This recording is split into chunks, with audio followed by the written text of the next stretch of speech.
guys, welcome back to my channel. I am Emma if you're new here. If not, welcome back. So today I will be actually refilming a video I filmed when I was still at school, and now that I'm home, I've watched it back a couple times and I want to refilm it just because I definitely forgot some things. Didn't want to post a video of me at school when I'm back at home and all that kind of stuff. So today I'll be talking about my hearing loss story. So I've mentioned it in a couple other videos. For those of you who don't know, I am hard of hearing in my right ear, so I only have about 25% functional-ish of my left of my hearing. So I'll just start from the beginning and go from there. So when I was 7 years old, I failed a hearing test at school, and this was obviously concerning, saying that I had never failed a hearing test before. So my mom sent a letter, the nurse sent a letter home to my mom. We went and got a hearing test, and yes, I did in fact have a hearing loss.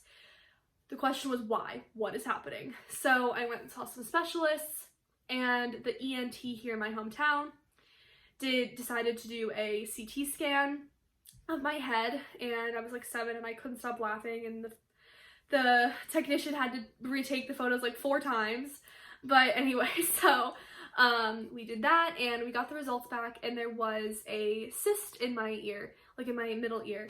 So my doctor decided to refer me to a specialist down at CHOP, which is the Children's Hospital of Philadelphia, which is a horrible name for a children's hospital. But that's besides the fact. I went and saw a doctor there who is this doctor I still see 12 years later, something like that. But in the time of going to see him from the first appointment, him confirming that it was in fact a cholesteatoma. I will put the spelling here because I don't know how you spell it. And basically a cholesteatoma is a cyst. It's an invasive cyst.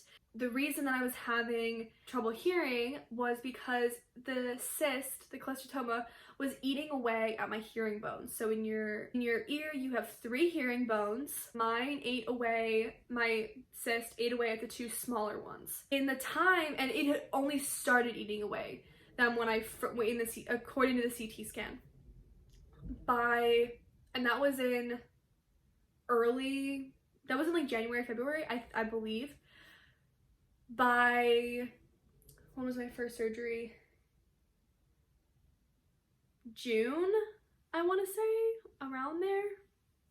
Early summer, I think. By that point, it had completely eaten away all of the 2 bones. So it was a very fast growing cyst, and that was just a couple months, and it had completely eaten away 2 of the bones. So when my doctor got in to the surgery, they pulled my ear forward. Oh, my hearing aid. And they went in through the back. I still have scar tissue and nerve damage, so I hate people touching behind my ear. And let me see if I can have you see it. I don't know if this is gonna work. Let me see hold on. So you might be able to see the scar tissue right along here. Those little lines are scar damage from my stitches. So yeah, that's my little scar. What they did when they got in is they did a bone graft. So basically they took part of my skull, just a little tiny, the hearing bones are so tiny, so you can't even feel the dent behind my ear from where they took the bone from my skull. And they formed that into hearing bones, and they put the bone graft stuff in there as well to help it grow. And then they went back in about 6 months later just to do a checkup to make sure the cyst wasn't growing back, and golden, everything was fine. So flash forward 7 years. My hearing about 5 years post-surgery had started to decline again. I was complaining I couldn't hear as well. I was having even more trouble differentiating where sounds were coming from, which is something that I had really struggled with since I developed my hearing loss. The worst Marco Polo player ever.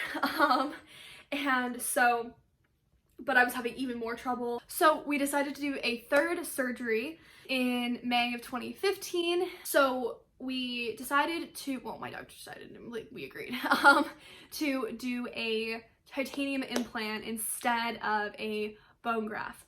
Because I got some x-rays, and based on the x-rays, he was seeing the bones that they had put in had overgrown. He was like, "You're a super healer," or something like that.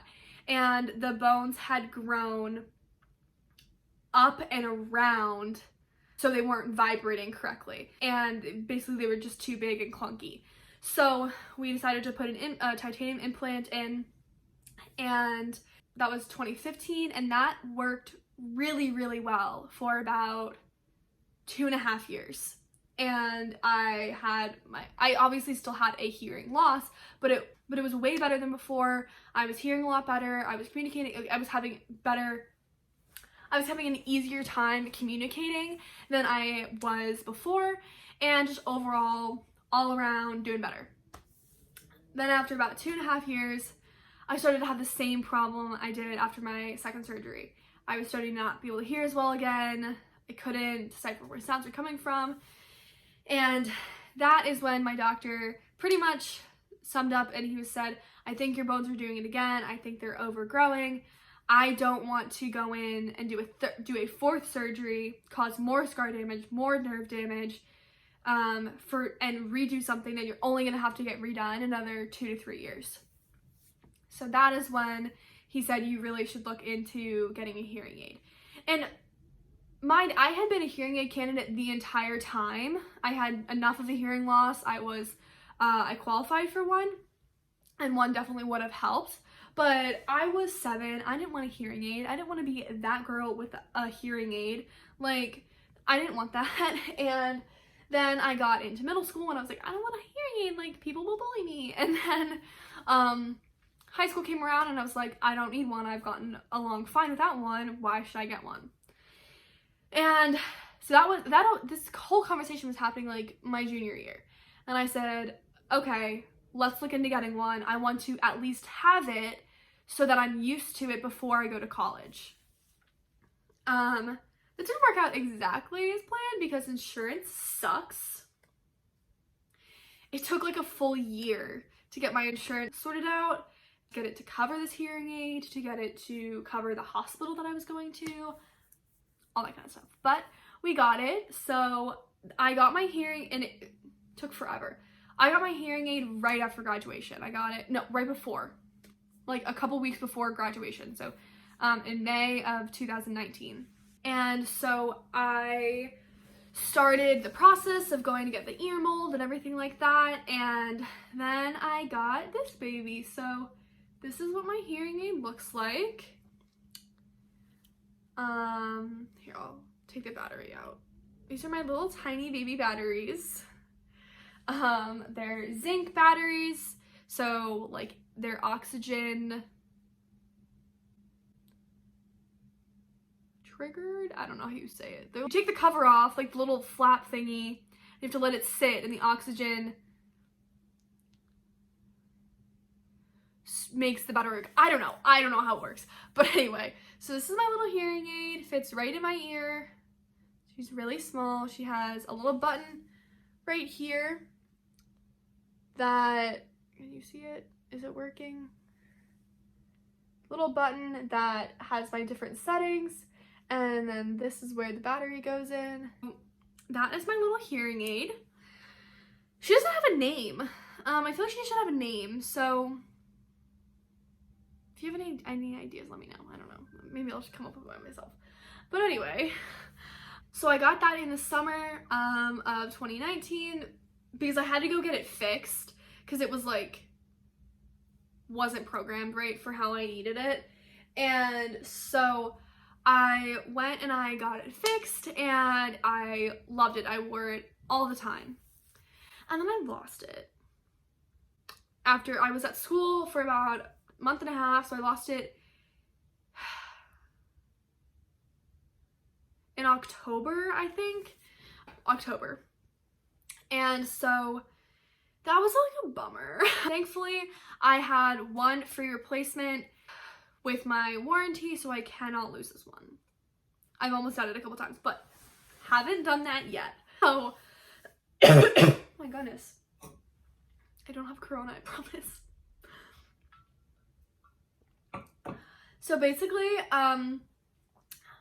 that's where I'm at. I have my new hearing aid, which is basically what my old hearing aid looked like, exact same. I love my hearing aid. I love being able to hear.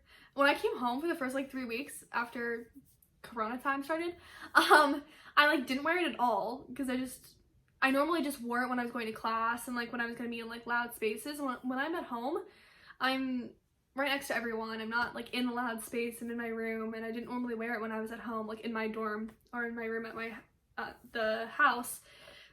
But I started wearing it a couple days ago and I was like, wow, this is what hearing's like. I forgot.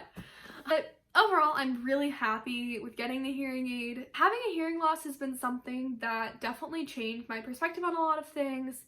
Definitely made me thankful for a lot of other things. Something that I haven't let define me. I haven't let that ever hold me back from doing anything. I don't think I would be able to go to the military, but not like I wanted to anyway. And it also got me into an amazing school at a discounted price. I talked about this in my why I chose RIT video. I used to be really private about it and not really tell many people about my hearing loss, and I would only speak up about it when it became an issue. But it's something that I don't want to say take pride in, because it's not something that like defines me, but something that I'm not afraid of anymore. I'm not embarrassed by it. I embrace it. It's part of me. It's part of who I am. And I don't let it stop me. So it's definitely taught me a lot about speaking up for myself and facing adversity head on. It's been something that I have grown a lot from and I've matured a lot because of. And so, yeah, I just want to say, if you were going through something similar, don't let it define you. Don't let it take anything away from you, because it does not diminish who you are as a person. So I will leave you with that today, and I will see you guys in my next video. Bye!